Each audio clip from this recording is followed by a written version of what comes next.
नमस्ते दोस्तों, स्वागत है आप सभी किसान भाइयों का एक बार फिर आपके अपने यूट्यूब चैनल में। किसान मित्रों, 90 दिनों के बाद में प्याज की साइज कैसे बढ़ाएं? क्योंकि अभी सभी किसान मित्रों के यही कमेंट मिल रहे हैं कि सर हमारी प्याज 90 दिनों की हो चुकी है लेकिन उसमें जो है नीचे कंद की साइज नहीं बन रही है।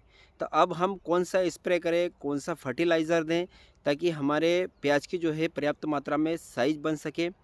तो किसान मित्रों, यह सिर्फ आपके इधर क्षेत्र में ही नहीं हो रहा है, हमारे क्षेत्र में भी यही अभी समस्या आ रही हैं और यह सब क्लाइमेट की वजह से आ रही हैं। जिस प्रकार से इस साल जो है क्लाइमेट में उतार चढ़ाव आ रहा है, जो कि हमें फरवरी के महीने में बहुत ज़्यादा गर्मी देखने को मिली, उसके बाद मार्च में भी जो है बहुत ज़्यादा टेम्परेचर हाई हो गया था। उसकी वजह से जो है क्लाइमेट हमारे प्याज को सूट नहीं हुआ है और पूरी प्याज की फसल जो है डिस्टर्ब हो चुकी है और लहसुन में भी यही हुआ। लास्ट में जाकर जो टेम्परेचर बना था और उस टेम्परेचर के कारण जो है मार्च के महीने में और फरवरी के महीने में जो टेम्परेचर था उसी की वजह से जो है लहसुन में झुलसा रोग फैला था और इस साल जो है लहसुन का सही उत्पादन नहीं मिला और साइज जो है पर्याप्त मात्रा में नहीं बनी। तो अब जो है प्याज की साइज पर्याप्त मात्रा में कैसे बनाए, तो इसके ऊपर आज हम इस वीडियो में जो है विस्तार से बात करेंगे। तो अगर जो आपके प्याज में भी यही समस्या आ रही है कि 3 महीने के हो चुके हैं और नीचे कंद की साइज़ नहीं बन रही है, तो अब आप उसके अंदर कौन-सा स्प्रे करना है और कौन-सा जो है फर्टिलाइज़र देना है, यह आज मैं आपको इस वीडियो में बताऊँगा। तो वीडियो को लास्ट तक अवश्य देखिएगा। जानकारी अच्छी लगे तो वीडियो को लाइक कर दीजिएगा और अगर जो आपने अभी तक चैनल को सब्सक्राइब नहीं किया है, तो इसी प्रकार की जानकारियाँ आगे भी आपको मिलती रहे, उसके लिए चैनल को सब्सक्राइब अवश्य कर लीजिएगा। तो किसान मित्रों, जैसे कि आप ये पीछे प्याज का प्लॉट देख रहे हैं, ये अभी 100 दिनों का हो चुका है, जो कि हमने डायरेक्ट बीज की इसके अंदर बुआई की थी और इसके अंदर अभी जो है कंद की साइज़ बनना शुरू हो चुकी है और पर्याप्त मात्रा में सही प्रकार से कंद की साइज़ बन रही हैं। आप इसका ग्रीनेस भी देख सकते हैं, बिल्कुल ग्रीन दिख रहा है। इसके अंदर ना तो पीलासपन है, ना अभी थ्रिप्स का अटैक है। तो अगर जो आपके प्याज में पीलासपन आ रहा है या झुलसा रोग फैला हुआ है या थ्रिप्स का अटैक है, उसकी वजह से भी जो है नीचे कंद की साइज़ नहीं बनेगी। क्योंकि अगर जो थ्रिप्स का अटैक होगा तो बिल्कुल झुलसापन फैल रहा होगा आपकी प्याज की फसल में, भूरापन आ चुका होगा, पत्तों का विकास होना रुक गया होगा, नीचे ऊपर जो है नए पत्ते नहीं निकल रहे होंगे, जिसके कारण क्या होगा कि नीचे कंद की साइज़ बिल्कुल जो है रुक गई होगी। तो आप सबसे पहले उसका ट्रीटमेंट कीजिए। अगर जो झुलसा रोग है तो उसमें आपको कौन सा स्प्रे करना है, इसके विषय में मैंने जो है वीडियो डाल रखा है बनाकर, आप जो है चैनल पर जाकर देख सकते हैं। तो मैंने कौन सा स्प्रे किया है, तो किसान मित्रों, इसमें मैं जो बायर का लूना आता है फंगीसाइड वह लिया था और इसके साथ में जो है बायर का एंट्राकोल आता है, इन दो फंगीसाइड का कॉम्बिनेशन बनाया था और स्प्रे किया था। इसके साथ में जो है मैंने थ्रिप्स के लिए जो हमारा मार्शल आता है एफएमसी का, उसको लिया था और इसके साथ में जो हमारा 40-40 आता है, जो कि घरडा कंपनी का पुलिस के नाम से आता है और बायर का जो है लिसेंटा के नाम से आता है, उसको लिया था। और इसके साथ में मैंने जो है एक माइक्रोन्यूटन लिया था, जो कि हमारा होमेक्स का बायो 20 के नाम से आता है, उसको लिया था और इनका जो है स्प्रे किया था अभी 10 दिन पहले। आप देख सकते हैं उसका रिजल्ट बिल्कुल ग्रीन है, एक भी आपको ऊपर से इसकी नोक भी सूखी हुई नहीं दिखेगी या पीली नहीं दिखेगी। तो अगर जो आपकी प्याज की फसल में झुलसा रोग है, थ्रिप्स का अटैक हो रहा है, तो आप इन दवाइयों का स्प्रे करेंगे तो आपकी प्याज की फसल से झुलसा रोग और थ्रिप्स जो है ख़त्म हो जाएगा।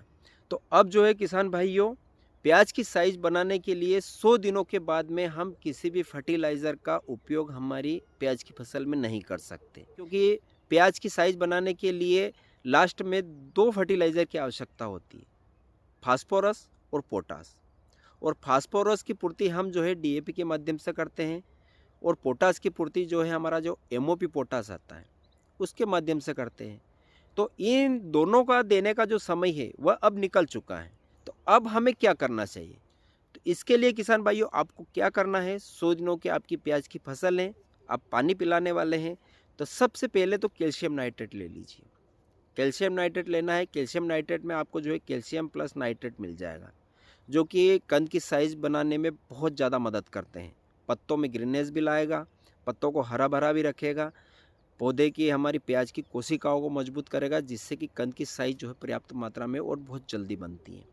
तो आप कैल्शियम नाइट्रेट दे सकते हैं। इसकी मात्रा हमें रखनी है किसान भाइयों, ये बहुत ज़रूरी है। बहुत सारे किसान मित्र क्या करते हैं कि ओवरडोज में दे देते हैं कि साइज़ अच्छी बड़ी बनेगी। हमारे अभी साइज़ नहीं बन रही है तो जो डोज है उससे ज़्यादा दे देते हैं। तो उससे क्या होता है कि साइज़ तो बन जाती है, लेकिन आपका प्याज जो है भंडारण में जाकर जो है सड़ने लगता है। इसलिए इसका जो डोज है वह 15 से 16 किलो प्रति एकड़ के हिसाब से हमें रखना है। इससे ज़्यादा इसका डोज हमें नहीं लेना है। और अब इसके साथ में हमें एक और जो है चीज़ ऐड करनी है, जो कि बोरान। अब तो जो है किसान भाइयों मार्केट में जो है कैल्शियम प्लस बोरान मिक्स पहले से कंपनी बनाकर दे रही हैं। तो आपको अगर जो कैल्शियम नाइट्रेट प्लस बोरान मिलता है 1600-1700 रुपये का गट्टा आता है 25 किलो का, आप वह ला सकते हैं। या फिर अगर जो नहीं मिलता है, सिर्फ कैल्शियम नाइट्रेट ही मिलता है, तो आप वहाँ से ले लीजिए B20 बोरान जो आता है मार्केट में, आप उसको ले लीजिए 500 ग्राम प्रति एकड़ के हिसाब से। इसके साथ में मिक्स कर लीजिए। वह पाउडर रहता है तो थोड़ा मिक्स होने में दिक्कत आती है। तो इसके लिए आपको क्या करना है कि आपको जो है थोड़ा सा पानी का छींटा देना है, हल्के से, ज़्यादा नहीं देना, नहीं तो गल जाएगा वो। पानी का छींटा डालने के बाद में वह ऊपर से पाउडर जो बोरान आता है वह भुरभुरा दीजिए और अच्छे से मिला लीजिए और छिड़काव कर दीजिए। और अगर जो आपको ऐसा लगता है कि हम जो है 16 किलो प्रति एकड़ के हिसाब से छिड़काव नहीं कर सकते, उसमें दिक्कत आती हैं, तो इसके लिए आप क्या करना कि जो हमारा कंपोस्ट खाद आता है गोबर का, केचुए का खाद, मार्केट से 50 किलो की एक कट्टी लाइए, उसके अंदर इसको मिला दीजिए और छिड़काव कर दीजिए। तो जो है आसानी से पूरी तरह से ये छिड़काव भी हो जाएगा और जो है इसका रिजल्ट भी आपको जो है अच्छा मिलेगा। तो पहले तो आप पानी पिलाने के पहले ये कर सकते हैं। और इसके बाद में आपको क्या करना है कि ऊपर से आपको जो है 05234 का पहला स्प्रे करना है। इसके साथ में आपको जो होमेक्स का सीक्वेंशियल 2 जो आता है, जिसके अंदर 9 प्रकार के फर्टिलाइज़र रहते हैं।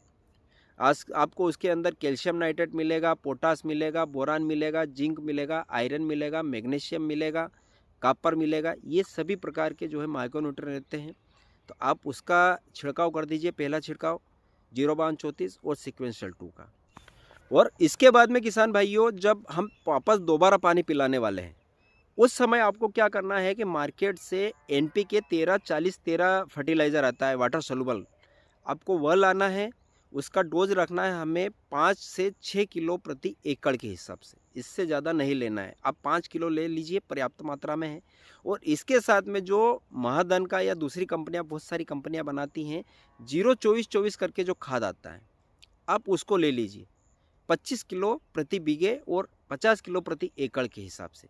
इन दोनों को मिला लीजिए, छिड़काव कर दीजिए और पानी पिला दीजिए।